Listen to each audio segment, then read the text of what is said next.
Bonjour très chers téléspectateurs, bienvenue dans votre émission Zoom Talk. Et ici aujourd'hui on est à Liège. Notre invitée spéciale, elle est là à côté de nous, c'est Monique. Bonjour. Et Selenges.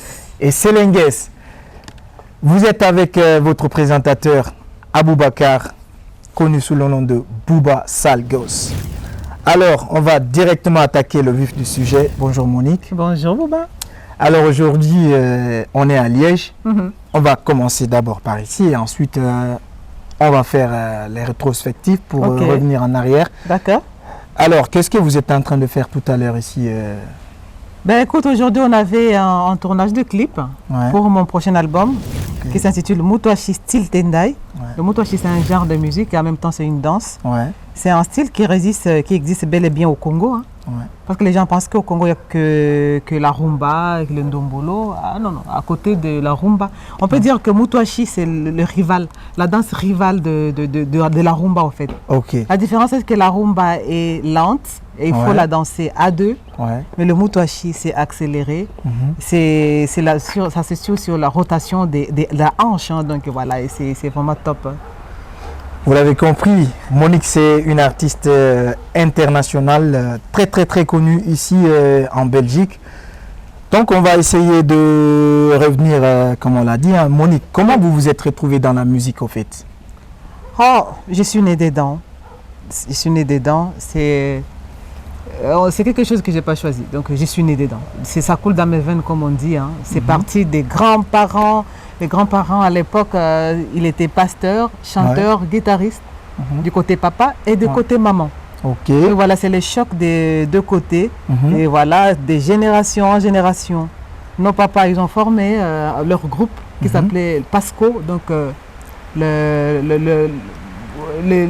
la chorale des fils des pasteurs, parce que le grand-père était pasteur. Et puis nous aussi, à notre tour, les enfants de Daniel Tendai, on a formé un groupe qui s'appelait Les Tendai.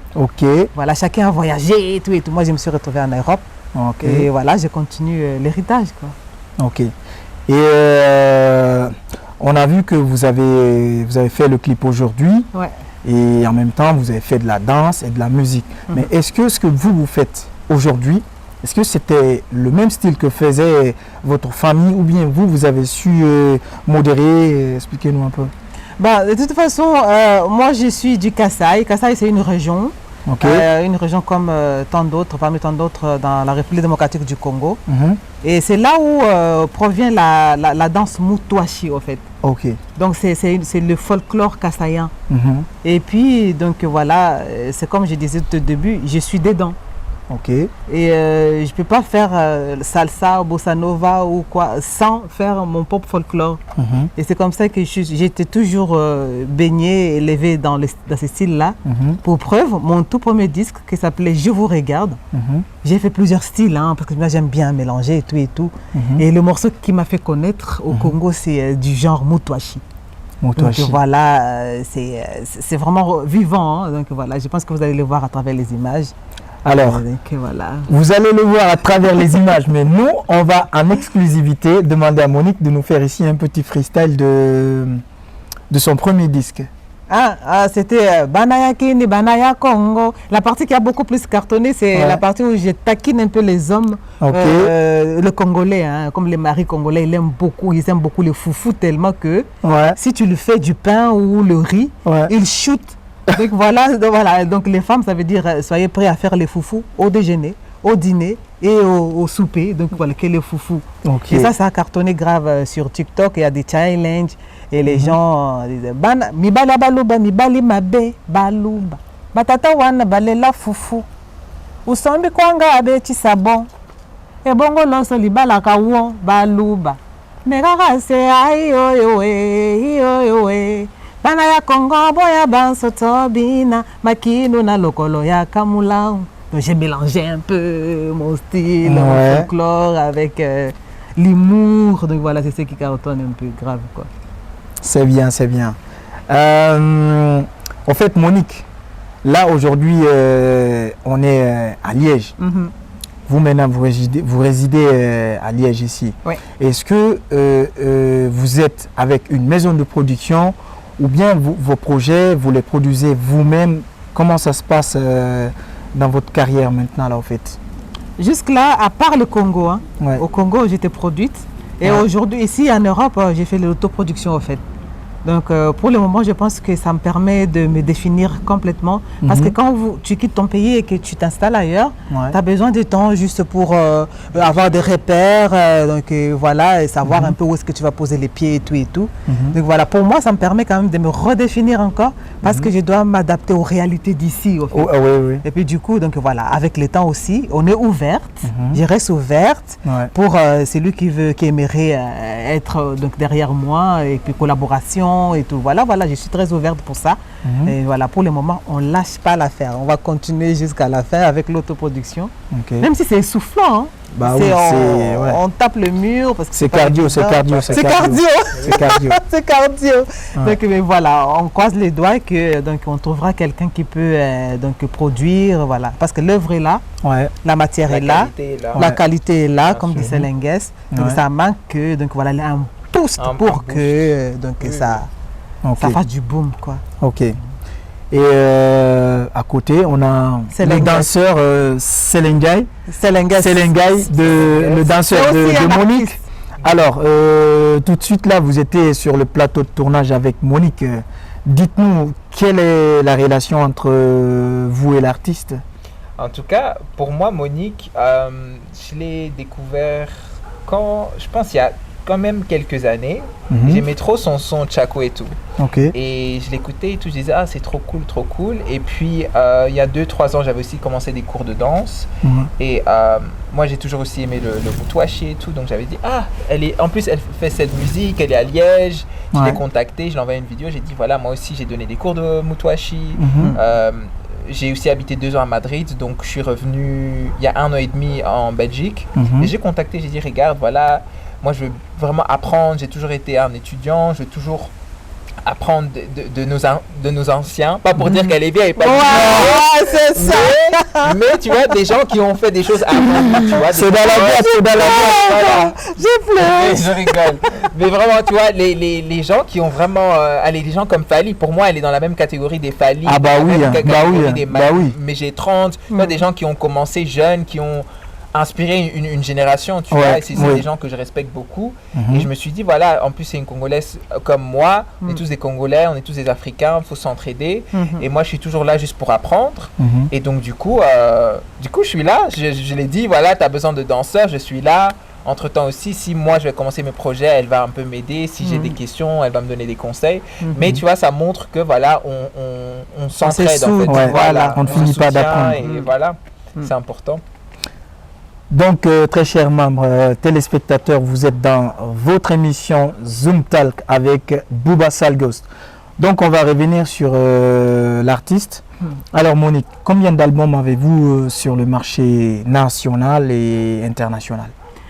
Celui-ci, c'est le 4e, donc c'est s'appelle Moutouachi Style Tendai. Le premier, c'était Je vous regarde, dans lequel il y a le titre Tchako et tout, parce que c'est ça le titre. Parce que les gens ont retenu seulement la phrase Ozako Tambolato, Ozako Bine, qui veut dire tu marches ou tu danses. Donc voilà, le titre de l'album, c'est en fait le titre de la chanson, c'est Tchako et tout. Et puis le deuxième, c'était Envol. Voilà, tout est sur YouTube, voilà, donc si vous voulez découvrir de tout ça, donc tout est sur YouTube. Et là, j'ai décidé quand même de me concentrer sur ma force, parce que j'ai trouvé que c'est mes racines, c'est le style Moutouachi, c'est en moi. Il faut que je me concentre là-dessus et que je le ressorte encore pour que ça ne disparaisse pas. Parce qu'avant, tout le monde connaît Tchalamouana. Tchalamouana a bercé même l'Afrique de l'Ouest, partout dans le monde entier. Jusque-là, c'est la seule icône qui portait ce style-là, Moutouachi. Malgré à l'intérieur, elle a aussi modernisé. Donc j'aime beaucoup son parcours. Et voilà, nous tous, on est sur ses pas. Et on prend notre folklore. Ce qui est bien avec le Moutouachi, c'est qu'il est flexible. C'est vraiment un style flexible, tu peux le mélanger avec tout ce que tu veux. Tant que tu restes avec les bases, bien tourner les reins, comme on dit. Ça, j'ai vu ça. Voilà. Donc voilà, c'est le 4e. Donc on croise les doigts que ce 4e va aussi cartonner. On sera obligé, j'ai écouté et ça mérite de cartonner et ça va cartonner. Merci. Donc, moi, je pense que tout le monde doit faire comme Monique, parce qu'il ne faut pas qu'on oublie d'où nous venons. Et parce que quand tu oublies d'où tu viens, tu vas forcément te perdre du présent ou de là où tu vas. Donc, prenez exemple sur Monique et faites comme elle. Valorisez la source, valorisez nos traditions, nos mœurs. Voilà. Et c'est ce qui fait la différence de notre art des autres. Exactement. Donc franchement, félicitations Monique. Merci Bouba Salga. Et revenons sur la dernière question pour Monique. Alors Monique, oui. Est-ce que vous avez un futur projet à présenter et à votre public? À part, on se prépare pour faire la sortie officielle de l'album. Hein. Donc le futur projet, c'est vraiment la sortie de Mutuashi Style Tendai. Ouais. Mais il y a aussi des concerts qui sont prévus, par exemple au Cycle Royal. Ouais. C'est là où on projette se produire là-bas. Et puis, pourquoi pas atteindre d'autres salles qui sont mythiques, telles que le Beaux-Arts. Et why not, il faut bien rêver aussi le festival Couleur Café. Ouais. Donc voilà, tout ça, on y tient vraiment à fond pour que c'est des rendez-vous de grandes envergures comme ça. Et il faut viser ça. Donc voilà, c'est ça l'objectif, voilà, atteindre ça. Et je pense que ce sera un bon tremplin pour un bon redémarrage. Moi, je pense que c'est un redémarrage. Ouais, voilà. Parce que déjà, c'était... Voilà, un nouveau début, oui. Ok, voilà, on va revenir sur le danseur. Ok. Alors, Selenga. Selenges, pardon. Est-ce que vous avez un projet qui part dans ce sens, qui va dans le même sens que... ce que disait tout de suite Monique, la danse traditionnelle, parce que vous êtes danseur de base. Donc, quels sont vos projets qui partent dans ce sens? Actuellement, j'ai un projet qui va sortir dans quelques mois qui s'appelle Club Confessions. Ok. Ça sera une collection de 5 chansons individuelles de différents styles. Donc, il y aura un peu de house, il y aura du R&B, il y aura du afro à ma piano, mais il y a le dernier son sur le projet qui s'appelle Wandanshi. Je vais rendre hommage à ma famille qui vient de Lubumbashi. Et dans ce son-là, en fait, je mélange les sonorités d'aujourd'hui comme le amapiano avec notre style traditionnel en fait. Donc je suis un peu l'exemple de Monique dans le sens où je vais mélanger les deux, rester avec mes racines mais en même temps aussi moderniser le son pour atteindre plus de gens en fait. Exactement. Mais du coup ça sera un projet, je vais sortir le premier single dans 2 mois max.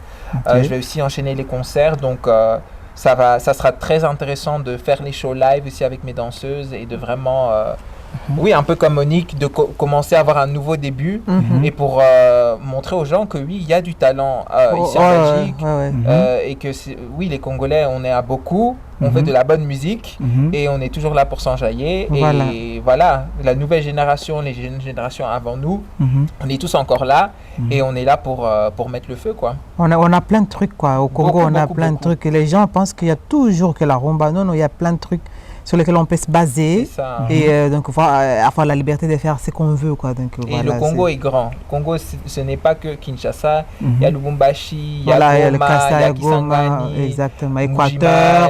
Voilà. Donc il y a beaucoup de styles, beaucoup de folklore et ça serait très intéressant d'un peu explorer, voir ce qu'on peut utiliser et surtout moderniser ici en Belgique.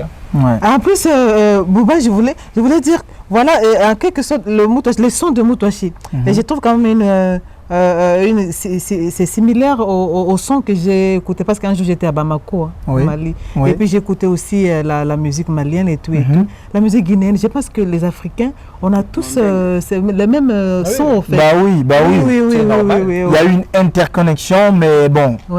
Après, l'histoire a fait qu'il y a une petite séparation, mais ça reste la même, quoi. Ça reste la même famille.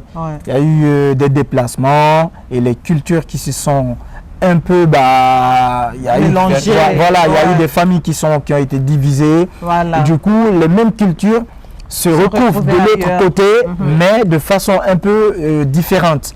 Donc je crois que c'est la même famille.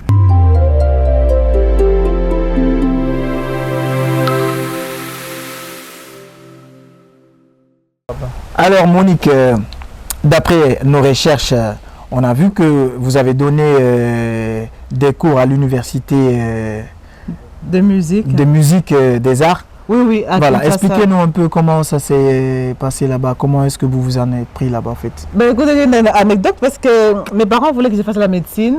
Ouais. Et puis en fin de compte, j'ai découvert qu'il y avait une école de musique à Kinshasa. Et puis je me suis inscrite toute seule, sans l'accord des parents. Et oui, j'ai fait la fugue, quoi, tu vois. Je suis allée m'inscrire à l'Institut national des arts, à l'INA à Kinshasa. Ouais. Et puis 4 ans après, j'étais retenue pour donner comme prof. Donc voilà, on était 7 filles en guitare. Moi, j'ai fait la guitare. Comme j'étais déjà chanteuse guitariste, j'ai hérité ça, c'est vraiment dans mon sang et tout. Et puis, je suis allée faire les études de musique à l'Institut national des arts. Après, j'ai été retenue tout de suite. Parce que là, on avait commencé 7 filles et j'étais la seule qui a continué en guitare. Parce que la guitare, c'est quand même difficile. Ouais. La guitare classique et tout, c'est ça ma base. Et j'ai enseigné pendant 12 ans. 12 ans? Oui. J'ai commencé de 2000 à 2012, l'année à laquelle j'ai voyagé pour venir ici. Et vraiment, à vrai dire, je suis toujours prof là-bas. Tant que je n'ai pas fait mes cartons, ce qui a fait que j'arrête l'enseignement, c'est seulement le voyage. Mais ici en Europe, je continue toujours à donner des cours. Dernièrement, on avait un workshop que j'ai créé des projets comme ça, socioculturels, et pour continuer, parce que l'enseignement et le artistique, c'est vraiment mes 2 métiers que je lis, et j'adore ça, et j'adore transmettre. Et voilà. Et pendant que j'étais prof, et à côté, j'ai sorti mon album. C'était quand même compliqué à lier les deux au début. Mais vous avez beaucoup de chapeaux. Ah oui, il y a beaucoup de casquettes. Et voilà, aujourd'hui, on s'efforce à danser parce qu'on me disait que je me cache derrière ma guitare pour ne pas bouger et tout. Ah, c'est pas danser parce qu'elle joue de la guitare et elle chante. J'ai dit, bah, ok, ça va. De temps en temps, on va poser la guitare et on va bouger les reins.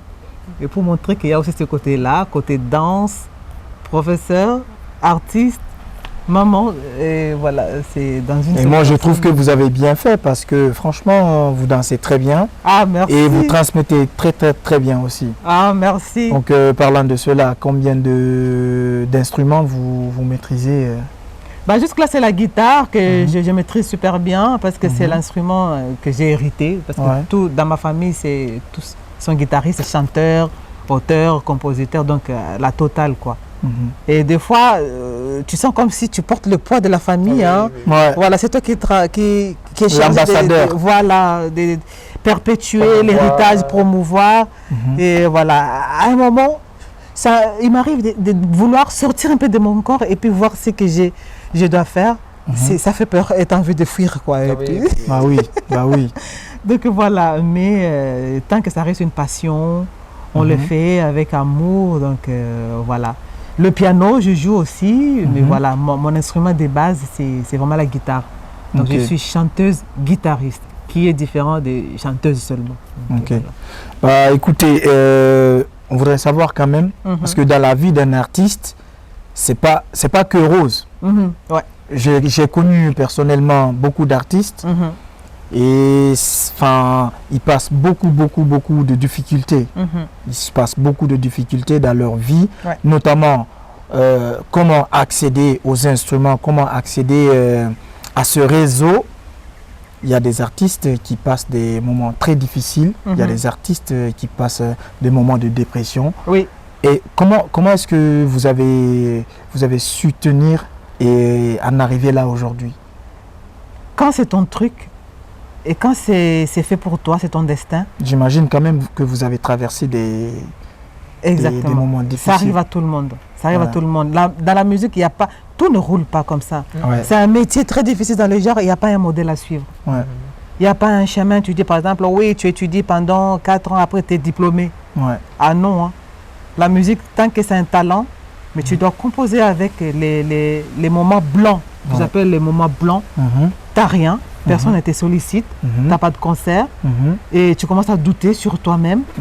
Tu arrêtes, tu n'as pas de contact, et c'est ce moment-là qui est très dangereux, parce qu'on peut déprimer. Tu déprimes et tu arrêtes tout. Et c'est comme ça, tu verras que d'autres personnes arrêtent parce qu'ils ne tiennent pas la difficulté, ils ne surmontent pas ça. On est passés tous par là, moi y compris. Donc voilà, il y a des moments que je me suis dit, ok, j'arrête, j'ai fait autre chose. Mais tu sens toujours que tu ne peux pas en fait, c'est plus fort que toi. Il y aura toujours quelque chose qui va t'arriver pour rebondir. Voilà, c'est dans ton ADN, tu rebondis et tu prends courage. Donc voilà. Et surtout que la musique, qu'on ne se le trompe pas, la musique marche avec les finances. Si tu n'as pas de finances, tu peux beau avoir les talents qui brillent sur toi, mais si tu n'es pas financé, ou soit tu prends la décision, derrière, non, ça ne marchera pas. Il faut avoir un bon réseau et il faut avoir les finances derrière. Parce que le réseau te permettra de jouer, de te faire voir et tout, et de faire découvrir, de faire connaître. Et puis voilà, les finances te permettra de pratiquer quand même, hein, parce que pour tourner un clip, il faut, on ne se lève pas comme ça du lit et puis tu commences. Donc voilà, c'est ce qui fait peur, qui pousse les gens à arrêter en fait. Mais j'aimerais aussi juste ajouter sur ce que tu disais aussi que en tant qu'artiste, tu auras des moments très très difficiles, mais le plus important, c'est vraiment juste de se souvenir de pourquoi je fais ce que je fais. Exactement. J'aime ça. Parce que moi aussi, j'ai eu des moments où je voulais arrêter quand j'étais plus jeune, mais c'était quelque chose qui m'appelait. Même quand je dormais, ça m'appelait. Donc du coup, même si je voulais l'échapper, mais ça revient tous les jours dans mon visage. Chaque fois que je prends le métro, il y a des choses qui colle, quoi. Oui, j'ai des trucs, j'écris même sans vouloir écrire. Tu comprends? Donc c'est pour ça, quand c'est vraiment inné, tu n'as pas le choix. Même si tu fouilles, ça te poursuit. Ça te poursuit, tu n'as pas le choix. Donc, il n'y a pas de plan B, il n'y a pas de plan C. C'est ça le plan principal et ça sera ça en fait. Alors, le but de cette question, c'est vraiment d'aller chercher l'émotion chez l'artiste et franchement, nous faire découvrir et faire découvrir aux téléspectateurs que la vie de l'artiste, c'est pas du tout facile. Donc, franchement, on va aller un peu profondément pour demander à Monique, est-ce que vous avez une anecdote à nous donner par rapport à ce vécu-là, de ta part que tu as vraiment vécu, un moment très très très difficile comme tu l'as expliqué ici tout à l'heure. Franchement, là, on a envie de creuser un peu plus. Les moments comme ça, il y en a plein, hein, comme tout le monde, comme dans tous les domaines aussi. Mais ce qui nous reste marqué, voilà, genre, on t'invite dans un pays et que tu n'as pas de quoi payer un billet parce qu'on te dit tu dois payer, tu prends tout en charge. Et malgré ça, tu payes quand même ton billet, tu arrives à l'aéroport, tu rates l'avion. Oula. C'est un truc de malade, genre, donc tu arrives là, tu vois, tu mises tout, quoi. Tu dis que là, je vais faire ma vie, oui, là, ça va le faire. Et puis, tu te bats, tu viens à l'aéroport, tu es là, mais je pense que c'est parce que dans la tête, tu n'es pas tranquille. Tu gères beaucoup de difficultés et tu vises sur quelque chose, tu dis, ok, ça c'est une opportunité et je dois le faire. Et tu arrives là tellement que ta tête est ailleurs et tu rates l'avion. Et là, tu te poses la question de savoir, ok, j'arrête. J'arrête. C'est pas fait pour moi, quoi, en fait. Voilà, c'est un signe. Voilà, trop d'émotions. Si tu n'es pas fort mentalement, tu arrêtes, quoi. Tu arrêtes, tu peux écarter, tu peux y passer. Mais donc voilà, heureusement, on est quand même, il y a un Dieu là-haut qui nous protège. Donc voilà, on est passé par toutes les difficultés du monde, comme tout le monde. Donc voilà. Mais c'est comme disait Selenges, dès que c'est ton truc à toi, et tu y tiens, quoi. Tu y tiens et tu surmontes. Un jour, c'était à Kinshasa, j'étais lors d'un concert, mais ça c'était trop rigolo. J'ai joué toujours mon morceau de Tchako et tout. Il y a une partie qui dit, si tu insultes ma mère, j'enlève tout. Voilà. Et puis je ne m'attendais pas à ce que le public me demande d'enlever, quoi. Je dis, ok. Et ils ont commencé à chanter Longola. Longola, ça veut dire enlève. Tu dis quoi? Si j'insiste à maman, tu vas enlever. Ok. J'avais pas trop de choix. En fait, mon manager de l'époque, il est venu me souffler à l'oreille. Il dit, mais écoute, tu as beaucoup de bijoux sur toi parce que moi j'aime bien des bijoux africains et tout. Il dit, écoute, tu vas commencer à les enlever un à un et arriver au niveau de la poitrine et on va couper la lumière. il m'a soufflé à l'oreille. Hein. Et puis le public était en chaleur, donc tu vas lui dire l'Angola, le petit Congolais là. Le petit Congolais. Il est poussé à me déshabiller et tout. Et puis après, quand je suis arrivé au niveau de la porte, j'ai voulu enlever mon collier comme ça. Ils ont coupé la lumière. Mais c'était une fête de malade. Ils ont crié oh non. Donc c'était une fin qui m'est restée dans ma tête jusqu'à aujourd'hui. Il t'arrive des choses auxquelles tu ne t'attendais pas, quoi. Des choses comme ça et ça marque. Et voilà, c'est notre métier, on fait avec. Moi, j'avais une petite question. Oui. Désolé, vous n'allez pas me voir parce que je suis derrière la caméra. Quels sont les artistes qui vous inspirent? Je vais commencer par Selengues. En dehors de votre pays d'origine, en fait. Est-ce que vous avez d'autres artistes étrangers qui vous inspirent? Et la même question, ça sera aussi pour Monique. Ben, comme elle est là, je dirais Monique Tendai. Donc, déjà. Évidemment. Et puis, je pense que les gens qui m'ont inspiré dans mon enfance, c'était plutôt Michael Jackson. Moi, j'ai grandi avec les Janet Jackson, j'ai grandi avec les Destiny's Child, Alia, qui d'autre? Brandy, Chalamwana, Lil Kim, The Notorious B.I.G. Moi, j'ai vraiment, comment dire, j'ai bercé dans tout. Voilà, j'ai bercé dans tout. Et j'aime un peu de tout. J'aime les jazz, j'aime comment elle s'appelle, Sarah Vaughan. J'aime les Whitney Houston, mais j'aime surtout aussi les artistes qui dansent en même temps. J'aime les artistes qui font tout, tu vois, en même temps. Casquette complète. Et j'aime beaucoup de rap, beaucoup de musique traditionnelle, beaucoup de sons de Papa Wemba aussi. La base. Oui, donc j'aime un peu de tout, quoi. Je suis inspiré de partout. Ben moi, sans plus tarder, c'est Lauryn Hill. Parce que Lauryn, strumming my pain with his finger. Ah oui, ça, c'est mon autre moi, je peux dire ça. C'est la seule artiste qui me fait toujours la chair d'épaule jusqu'à aujourd'hui. Même au Congo, on me comparait à Tracy Chapman. C'est là que j'allais en venir. La question, c'était vraiment ça. Ok. Tracy, Tracy, c'est parce qu'elle est chanteuse-guitariste. Dans ce style-là, oui. Mais moi, je me suis toujours vue en Lauryn Hill. Et donc, voilà, vous l'écoutez. Même ma façon de chanter a changé grâce à Lauryn Hill. Parce que j'ai commencé, il y a des techniques vocales, il y a de la puissance dans la voix, il y a tout. Donc voilà, elle me donne la chair d'épaule quand je parle même d'elle. Et puis du coup, j'ai été aussi bercé par la musique américaine, comme tout le monde. Oui. Michael Jackson. Et puis à notre époque, c'était... je parle de notre époque comme si j'étais vieille. Non, t'es pas vieille, mais c'est juste que c'est une génération avant nous, quoi. C'était Boyz II Men, tu vois. Oui, donc voilà, on est bercé, on a baigné dans ça. Donc voilà, au Congo, je me suis toujours identifiée en Abeti Masikini. Oui. Vu, il y avait de l'humour dans son style. Elle avait la puissance, elle avait elle est belle, elle avait la voix, elle avait tout. C'est une bonne danseuse. Oui. Tout. Elle danse, elle ne jouait pas de l'instrument, mais elle était seulement chanteuse, mais tu écoutes son style. Et voilà. C'est du genre, elle est expressive sur scène. Donc dès qu'elle a la présence sur scène, et tu sens, elle te transmet la chair des poules. Et voilà, je me suis toujours retrouvée en elle, à Betty. Et voilà, comme sur le plan traditionnel, on était bercé par la musique de Chalamwana, bien sûr, et le groupe Bayouda du Congo, donc voilà. Et le reste, à part la musique américaine comme ça, mais tout ce qui est folklore, ça, c'est mon dada, j'adore. C'est mon lit, au fait. Je peux tout faire, mais dès que je rentre dans mes racines, je vois que je suis riche de styles, quoi. Et je peux faire ce que je veux avec. Voilà, le folklore. En gros, ça t'inspire, quoi. Énormément. J'ai remarqué que vous parlez aussi plusieurs langues. Est-ce qu'on peut s'attendre il paraît que vous êtes bilingue. En néerlandais, en anglais ou en français pour d'autres publics aussi, parce que vous chantez souvent dans votre langue. Le Chiluba.